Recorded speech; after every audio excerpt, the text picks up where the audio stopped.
Well, I think it's a great opportunity. You're talking about a lot of kids, young players within their first 4 years in the league.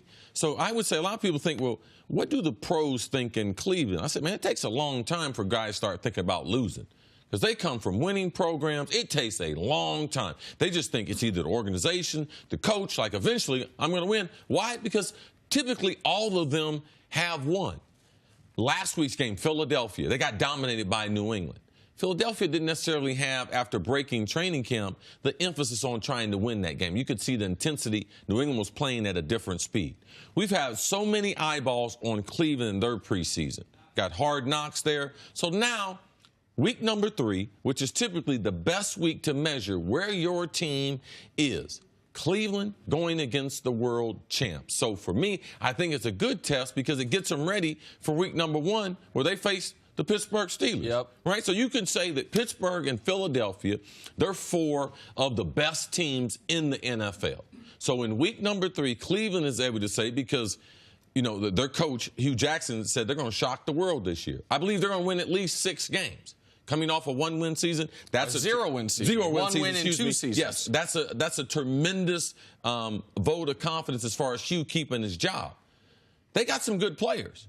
Philadelphia has better players. So they got some matchups in this game that we do want to see, but ultimately it's a matter of seeing Baker Mayfield, what he can do against a quality Philadelphia defense so that we can continue to watch the battle between Tyrod Taylor as their starting quarterback and the #1 draft. And more on that quarterback battle in a moment. But as far as the talent goes, we saw Michael Kendricks on this past week's episode of Hard Knocks, who had been with Philly, say to that defensive room, there's more talent in this room than there was in last year's locker room. We just don't know how to win. Now, you can disagree about the talent thing. That's a guy pumping his current teammates up. I get it.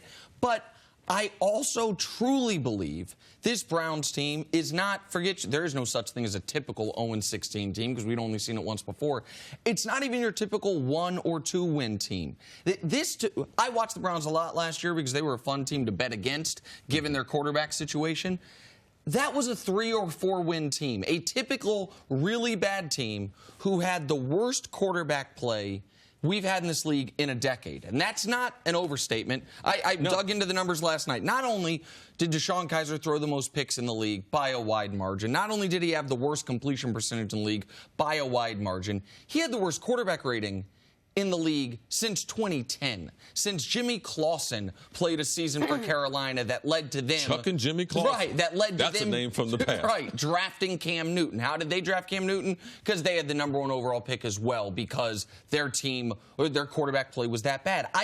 I look at the Browns and I say, I am curious to see how Myles Garrett does against Vaitai, because I don't think Jason Peters is playing. Yes. You might say, oh, it's a backup. Well, he was their backup when they won the Super Bowl. I want to see how the Browns secondary, which is, I think, the weakest part of their defense, we will see how Denzel Ward does against Nick Foles. Oh, he's a backup. Yeah, he was the backup that won the damn Super Bowl. Like, I'm curious to see how this Browns offense does against a healthy Eagles defense that won the Super Bowl. Like that, those are things, it is an important measuring stick to see, are the Browns going to be a competitive team this year? How much are we buying into the Browns as a team that is going to be competitive because of all the hype that HBO has pushed in Hard Knocks, that the NFL has pushed in trying to put Baker Mayfield out there with the modeling and the next coming of the great thing in the NFL? I mean, I feel like there's a lot of hype surrounding this team. And is it just that, or is there some real substance behind it? Do you really see some talent on this team that can question. Win a couple and the substance games? Part is it starts with John Dorsey. If we just had Hugh Jackson there, I've been like, you know something, he's going to get swallowed up in the Cleveland swarm, which all the other coaches. He wouldn't be the first coach to be a good coach. Bill Belichick, it got him there. They are Eric Mangini. Yes, it's a tough place to get that culture changed around, and because of the ownership. But John Dorsey brings stability.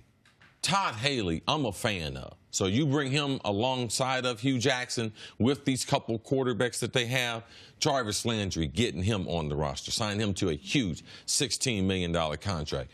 Trading for Tyrod Taylor, not putting the pressure on whoever they were going to be able to draft right away. Trying to hang in there with Josh Gordon and trying to help him in his life. So they're doing a lot of things. That was before Hard Knocks got there. I had told Nick I thought they were going to win at least 5 games because last year I saw them give away 5 games. Right. That's the thing is, that's why I say they were a 3 or 4 win team. And I know that can be frustrating to you at times when I do the, yeah, but it could have gone this way. But everyone that wins a football game doesn't mean they should have won it. Like, it does, every game, the winner is not the team that played better throughout the 60 minutes. It's just the team that scored the most points. And so sometimes you watch a game, you're like, man, I thought the Browns should have won that game. I thought they could have won that game. And to go over on all the coin flip games, that's hard to do. But as far as the hype goes, I would think it was hype if we were saying Baker's going to do this, Baker's going to do that. My entire Browns prognostication involves Baker not playing. It's on Tyrod. It involves Tyrod Taylor. Right. If your plan works,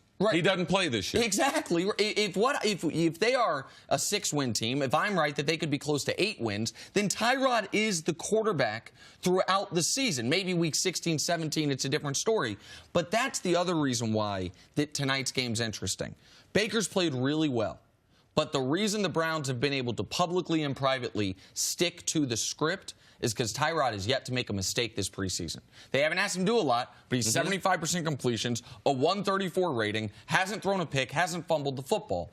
We know the fan base is probably thinking, give us Baker. We know that they're organizationally, they're promoting Baker, social media-wise. Yeah. You mentioned not just the underwear modeling, that the organization didn't do that, but that John Dorsey parody video, the organization put that out. No, they want him to be the face. Absolutely, and he is the face. And he will be. But if Tyrod plays poorly in this game, which will be his last preseason game, he will still be the starter.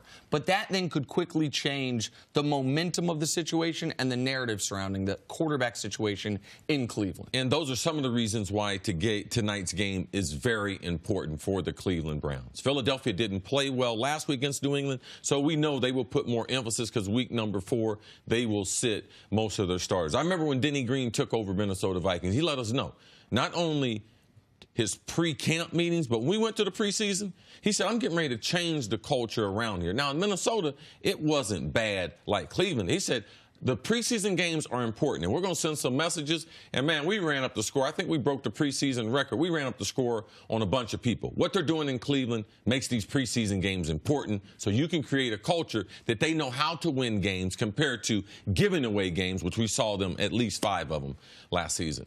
Thanks for watching. Subscribe here to get the latest from the show. Also, be sure to check out more of the best clips from First Things First, or go watch a few segments from our other shows on FS1.